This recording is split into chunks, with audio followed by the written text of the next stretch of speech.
Verse 20.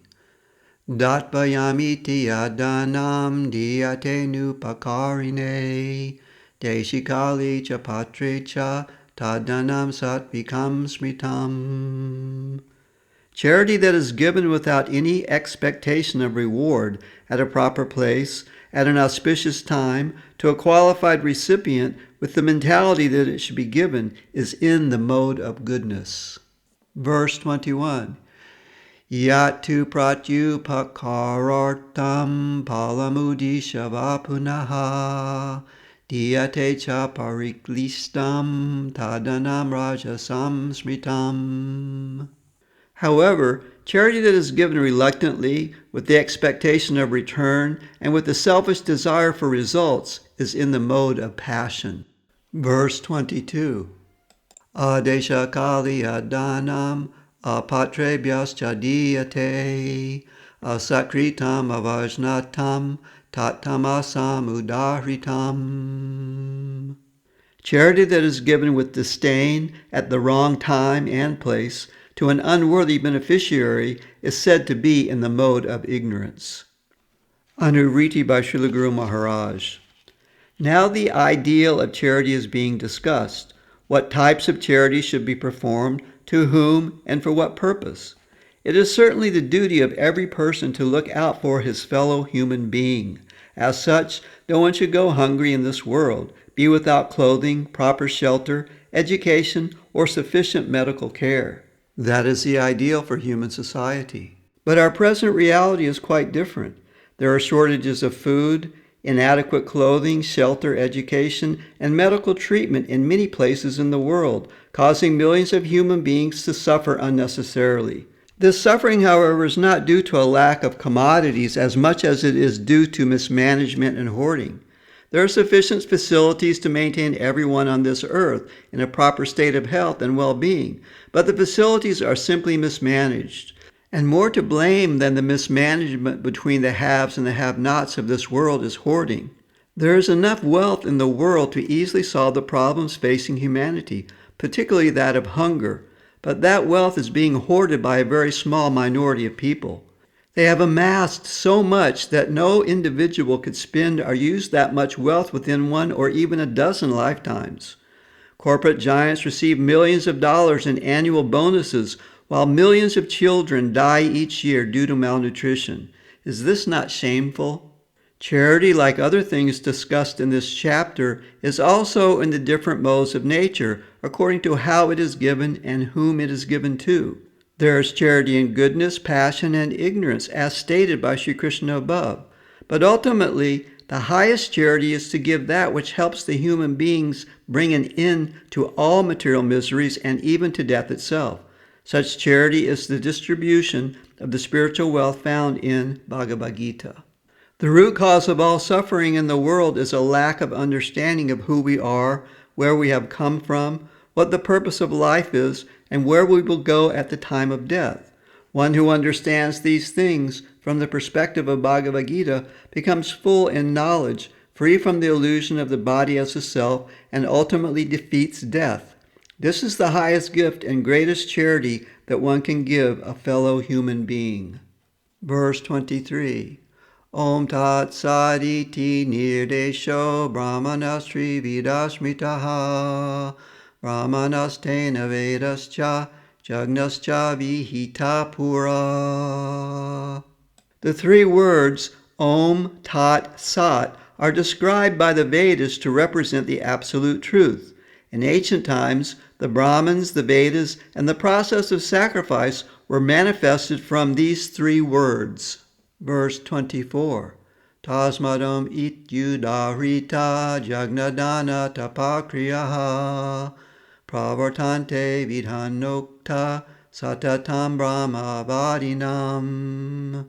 Thus, those that seek the Supreme always chant the syllable Om when they commence sacrifices, give in charity, perform austerities, and undertake other activities prescribed in the Vedas. Verse 25. Tadijana bisandaya palam jagnata pakriyaha dana kriyasta vivida kriyante moksha kangshibihi.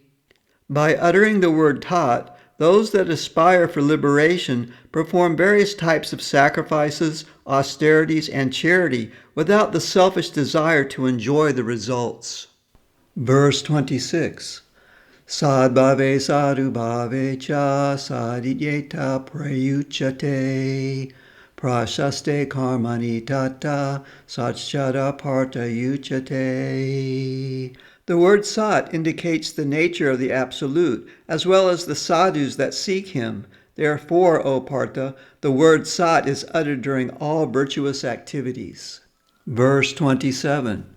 Jajne tapasidane cha stiti sadichi kochate karma chaiva tadardhiyam sadijeva bidhiyate. Steadiness in the performance of sacrifices, austerities, and charity is known as sat. Any activity that is performed for the Supreme is known as sat. Verse 28. Ashradaya hutam datam tapas taptam kritam chayat asadit uchyate parta nachatat prechano iha. O Partha, any sacrifice, austerity, charity, or activity that is performed without faith is known as asat, false. Such activities bear no auspicious results in this world or the next. Anuvriti by Srila Guru Maharaj. One who acts whimsically never achieves happiness or perfection in this life or the next. One should therefore perform all austerities, sacrifice, and acts of charity in the mode of goodness as prescribed in Bhagavad Gita, for passion and ignorance simply drag one down to the lower stages of consciousness. Herein it is stated that in ancient times all acts and injunctions of the Vedas were accomplished with the words Om Tat Sat, indicating the absolute truth, the Supreme Person, Sri Krishna. This practice, however, is no longer in vogue in Kali Yuga. To the contrary, the real purpose of human life is all but forgotten, and people regrettably live their lives aimlessly, eating, drinking, and merrymaking. Krishna has already said in Bhagavad Gita that what a great man does, the common men will follow. Yad yad acharati shreshtas tat tad evataro janaha. Therefore, we call upon all good-hearted men and women of the world to hasten to the message of Bhagavad Gita and accept Sri Krishna as the Supreme Person. Such a movement in the world under the banner of Bhagavad Gita will surely bring about the greatest fortune and well-being of humanity. No greater good can be done than this, and there is no greater time for this than the present. The Gita Mahatya states, Ekam Shastram Devaki Putra Gitam, Eko Devo Devaki Putra Eva, Eko Mantras Tasha Namaniyani, Karmap Yekam Tasha Devasha Seva. The most ideal literature is Bhagavad Gita, which was sung by Sri Krishna, the son of Devaki. The absolute truth is Sri Krishna. The topmost mantra to be chanted is the Maha Mantra, and the ultimate duty of everyone is the service of that one Supreme Person, Sri Krishna. Om Tat Saditi Sri Mahabharate Shata Sahasriyam Samhitayam Vyasikam Bhishma Parvani Srimad Bhagavad Gita Supanishatsu Rama Vijayam Yoga Shastri Shri Krishna Arjuna Sambhade Shraddha Traya Vibhaga Yogo Nama Saptadasho Dhyayaha. Om Tat Sat. Thus ends Chapter 17, entitled Shraddha Traya Vibhaga Yoga, from the conversation between Sri Krishna and Arjuna in the Upanishad known as Srimad Bhagavad Gita, the Yoga Shastra of divine knowledge, from the Bhishma Parva of Mahabharata, the literature revealed by Vyasa in 100,000 verses. Srimad Bhagavad Gita ki jai, Srila Guru Maharaj ki jai, Shri Guru Parampara ki jai, Gaur Premanandi Hari Hari Bol.